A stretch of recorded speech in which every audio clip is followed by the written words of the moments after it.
Good evening, I'm Jessica Gauthier. And I'm Michael Rinker. Tonight, a Wiregrass father inching in on justice 3 years after his daughter was shot and killed. It comes as one of the suspects, who was also the victim's best friend, was released from jail and is no longer facing charges. WDHN's Robert Smith has more in a story all new at 6.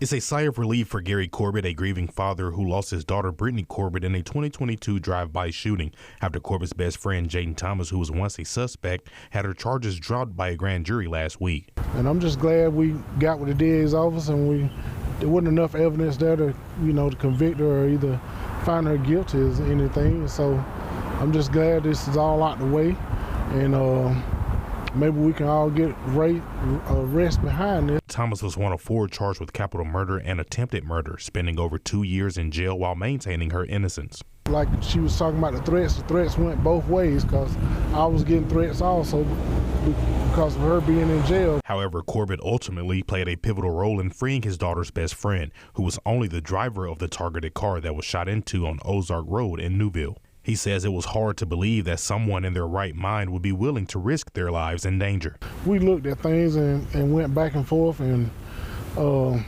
we just came up to an agreement that, we actually didn't think that happened. We looked at phone records and everything like that, and we couldn't come up with a solution. So, we got to do what we got to do, and they used to send an innocent person to prison besides something they didn't do. Now there are 3 suspects going through court proceedings and awaiting trial. We're just looking for justice for my daughter, Brittany. Corbitt says his family has been feeling empty without her in their lives over the last few years, especially on holidays.